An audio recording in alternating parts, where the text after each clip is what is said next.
नमस्कार, Mewar weather YouTube channel में आप सभी का स्वागत है। बात करेंगे राजस्थान के मौसम की, जिसमें हम आपको बताएंगे कि आगामी 24 घंटों के दौरान राजस्थान के क्षेत्रों का मौसम कैसा रहेगा।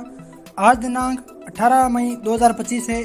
अभी देखा जाए तो जैसा कि आप देख पा रहे हैं, इस समय अफगानिस्तान और उससे सटे हुए पाकिस्तान के क्षेत्रों पर एक पश्चिमी विक्षोभ बना हुआ है और चक्रवाती परिसंचरण तंत्र जैसी स्थितियां इस समय पाकिस्तान के कराची के आसपास के क्षेत्रों पर बनी हुई है और एक अन्य चक्रवाती परिसंचरण तंत्र अरब सागर के पश्चिमी क्षेत्रों के आसपास बना हुआ है और झारखंड के आसपास भी एक चक्रवाती परिसंचरण तंत्र बना हुआ है और बंगाल की खाड़ी के दक्षिण पश्चिम क्षेत्रों पर भी एक चक्रवाती परिसंचरण तंत्र बना हुआ है। पंजाब, हरियाणा,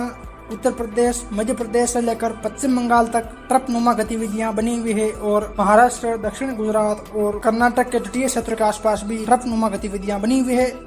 और ITCZ का दायरा अब धीरे धीरे उत्तरायण हो रहा है और आगामी एक सप्ताह के दौरान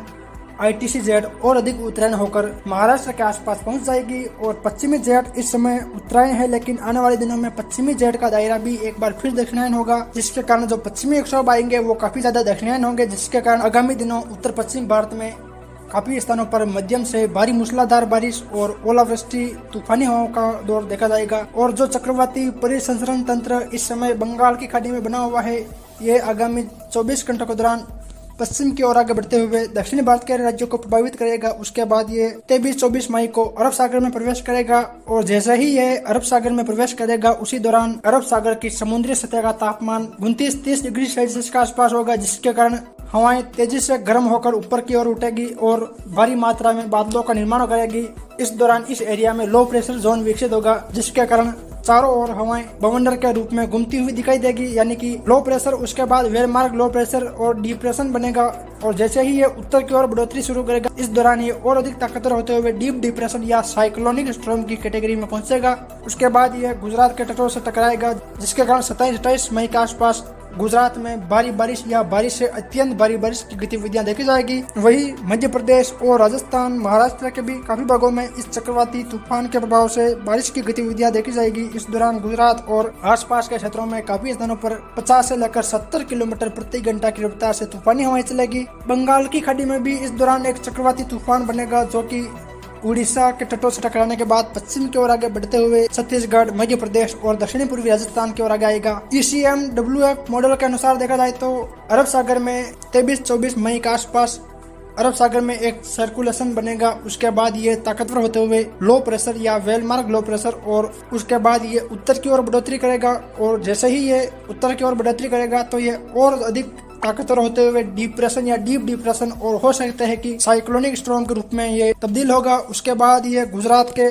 दक्षिणी क्षेत्रों यानी कि सूरत, वलसाड के आसपास लैंडफॉल करेगा और महाराष्ट्र के क्षेत्रों की ओर आगे बढ़ जाएगा। ये संकेत ECMWF मॉडल दे रहे हैं और GFS मॉडल इस बात का संकेत दे रहे हैं कि अरब सागर में उतनी सक्रियता नहीं रहेगी जितनी कि बंगाल की खाड़ी में रहेगी, यानी कि अरब सागर में सिर्फ और सिर्फ एक वेलमार्क या डिप्रेशन जैसी मौसमी प्रणाली ही बनेगी, लेकिन बंगाल की खाड़ी में एक चक्रवाती तंत्र विकसित होगा जो कि ताकतवर होते हुए लो प्रेशर, डिप्रेशन या डीप डिप्रेशन, उसके बाद साइक्लोन स्टॉर्म बनेगा और एक मजबूत चक्रवाती तूफान के रूप में 28-29 मई को उड़ीसा के तटीय क्षेत्रों से टकराएगा। उसके बाद ये उत्तर पश्चिम की ओर आगे बढ़ते हुए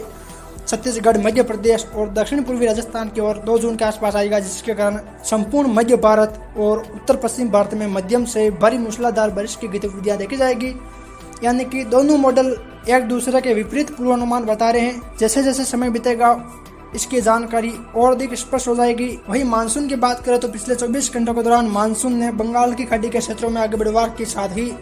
श्रीलंका में भी मानसून ने दस्तक दी है और अगर इसी प्रकार मानसून आगे बढ़ता है तो 20-21 मई को मानसून केरल में दस्तक देगा और यहाँ भारी बारिश की गतिविधियां शुरू हो जाएगी और उसके बाद 25-26 मई के दौरान मानसून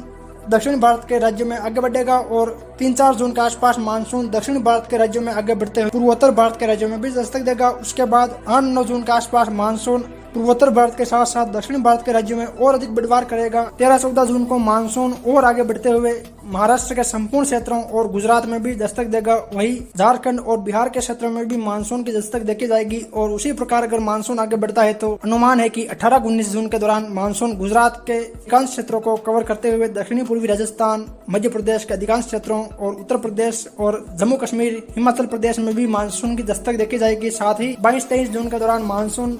संपूर्ण दक्षिणी पूर्वी राजस्थान और उत्तर प्रदेश, मध्य प्रदेश के सभी क्षेत्रों और हिमाचल प्रदेश, उत्तराखंड, जम्मू कश्मीर के सभी क्षेत्रों में दस्तक देगा। इसी प्रकार 26-27 जून के दौरान मानसून राजस्थान के अधिकांश क्षेत्रों और पंजाब, हरियाणा, दिल्ली के संपूर्ण क्षेत्रों में दस्तक देगा और 30 जून या 1 जुलाई के दौरान मानसून संपूर्ण भारत को कवर कर लेगा। और ये तिथियां हमने पिछले सालों के मानसूनी दस्तक की तिथियों को ध्यान में रखते हुए इन तिथियों को फिक्स किया है। अनुमान है कि इन्हीं तिथियों के आसपास ही मानसून आगे बढ़ेगा, यानी कि 1-2 दिन आगे पीछे हो सकता है। बाकी इन्हीं तिथियों के आसपास मानसून देश के अलग अलग क्षेत्रों में दस्तक देगा। चलिए तो भी विस्तार से बात करते हैं कि आगामी 24 घंटों के दौरान राजस्थान के क्षेत्रों का मौसम कैसा रहेगा। तो आज देखा जाए तो आज राजस्थान के अधिकांश क्षेत्रों में मौसम मुख्यतः शुष्क रहेगा। खासकर देखा जाए तो पश्चिमी राजस्थान के क्षेत्रों में आज कोई गतिविधियां नहीं देखी जाएगी, यानी कि देखा जाए तो बाड़मेर, जैसलमेर, हनुमानगढ़, गंगानगर, बीकानेर के आसपास से लेकर कुछ सीकर, चूरू, झुंझुनू के आसपास के क्षेत्रों, नागौर, डिडवाना, खुचामन सिटी, जोधपुर, फलोदी, इन क्षेत्रों में देखा जाए तो यहाँ आज मौसम शुष्क रहेगा और यहाँ अधिकतम तापमान काफी स्थानों पर 45 डिग्री सेल्सियस के आसपास दर्ज किए जाएंगे। वही दक्षिणी पूर्वी राजस्थान की बात करें तो यहाँ देखा जाए तो आज अधिकांश स्थानों पर दोपहर के बाद बादलों की आवाजाही बढ़ेगी और कहीं कहीं खंड वर्षा के रूप में यहाँ हल्की मध्यम तेज खंड वर्षा की गतिविधियां देखने को मिलेगी।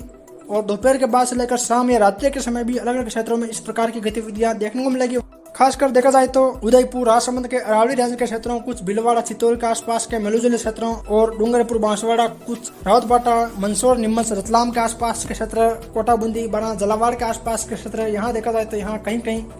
हल्की मध्यम खंड वर्षा की गतिविधियां आज दोपहर बाद से लेकर शाम या रात्रि के समय देखी जाएगी। वही उत्तर पूर्वी राजस्थान की बात करें तो यहाँ देखा जाए तो सवाई माधोपुर के आसपास से लेकर कुछ करौली, धौलपुर, गंगापुर सिटी, भरतपुर, अलवर के आसपास के क्षेत्र, जयपुर, दौसा के आसपास के क्षेत्र शामिल है। यहाँ भी देखा जाए तो कहीं कहीं खंड वर्षा के रूप में हल्की